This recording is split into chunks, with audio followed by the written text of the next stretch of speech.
자, 그리고 이제 사흘 앞으로 다가온 이재명 대표의 1심 선고를 앞두고 국민의힘은요, 오늘 긴급 대책회의를 열었습니다. 국회 밖에서는 재판 생중계를 촉구하는 장외 여론전도 이틀째 계속 이어지고 있습니다. 판사 겁박 무력 시위를 이번 주 토요일 그리고 다음 주 토요일에도 한다고 합니다.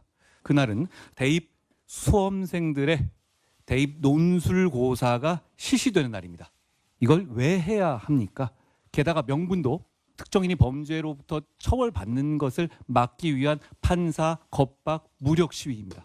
여러분, 이 모든 일들이 정당한 공정한 판결을 막기 위해서 이루어지고 있다는 것이 도무지 믿어지지가 않습니다.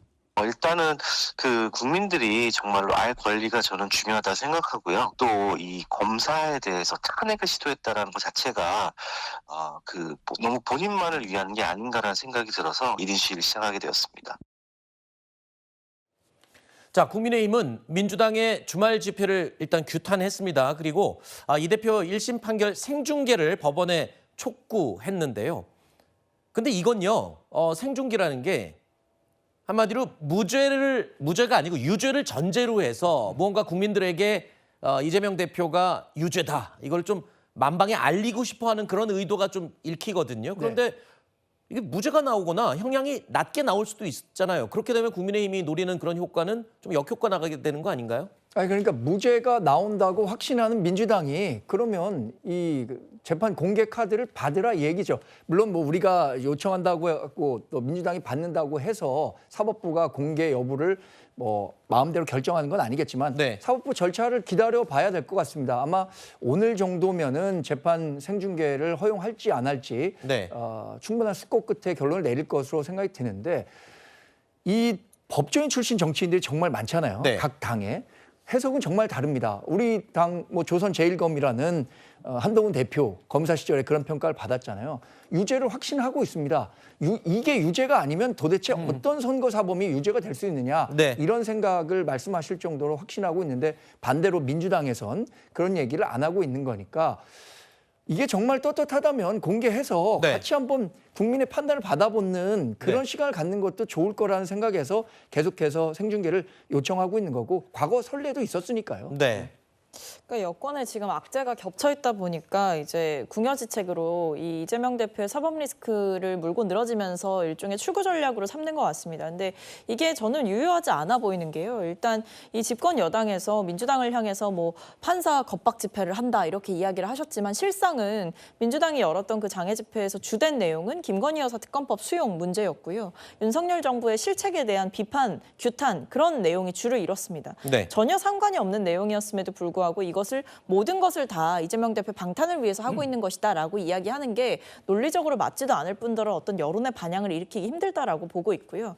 그리고 판사 협박을 과연 누가 하고 계신 것인지 저는 좀 여당에 묻고 싶은데, 방금 우리가 영상의 자료화면으로 봤지만 집권 여당의 최고위원이 나와서 1인 시위한다 그러면 그거 판사들이 봤을 때 좋겠습니까? 굉장히 부담스러울 수 있고요. 여당의 대표이자 검사 출신이었던 한동훈 대표가 나서서 법대로 판단하라라고 공개 발언을 한다라는 것은 사실상 국민의힘이 생각하는 판결의 방향은 정해져 있는 것이고, 그것대로 하지 않으면 판사의 판결을 문제 삼을 수도 있다라는 것으로 들리기 때문에 오히려 지금 집권 여당이야말로 좀 자중하셔야 될 때가 아닌가 싶습니다.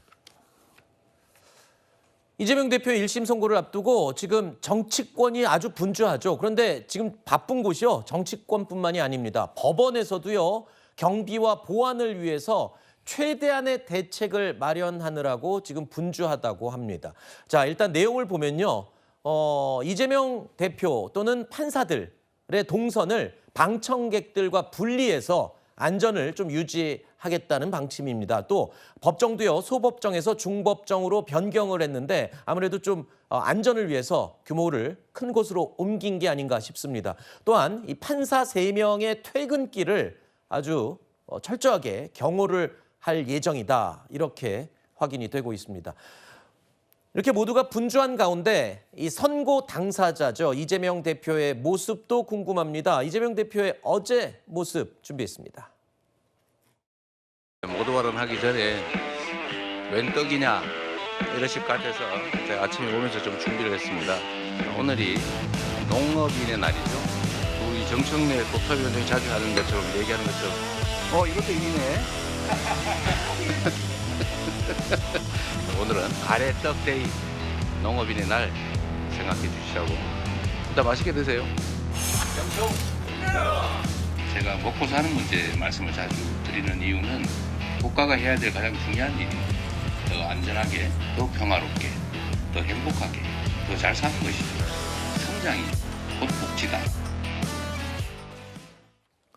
자, 이재명 대표의 경제 행보, 민생 행보 뭐 이렇게 볼 수 있을 것 같은데 어떤 언론에서는 이재명 대표의 우클릭 행보다 지금 1심 선고를 코앞에 두고 있는데 저렇게 경제 행보를 하는 것도 어떤 의미로 볼 수 있을지 궁금하네요. 그러니까 일단 민주당과 이재명 대표는 자주 말씀드리지만 무죄를 주장하고 있고 확신하고 있기 때문에 네. 또 이재명 대표의 앞으로 대권 행보에 있어서 저희는 로드맵에 따라서 행동을 하는 겁니다. 그러니까 지금 이번에 대통령실에서도 경제와 관련해서 여러 가지 자화자찬을 하셨는데 가계부채가 심각하고 청년 실업, 내수 부진 이런 것들이 있지만 그런다고 해서 최대 야당인 이재명 대표가 여기에 대해서 그냥 손 놓고 있을 수는 없잖아요. 네. 그렇기 때문에 저희가 또 지난 일요일에는 또 트럼프 2기 행정부를 어떻게 대비할 것인가라는 또 회의도 했었고 네. 이렇게 당연히 대선을 향해서 오른쪽에 있는 분들 그리고 중도까지도 아우를 수 있는 그런 행보를 보이는 건 당연하다 이렇게 보입니다. 알겠습니다.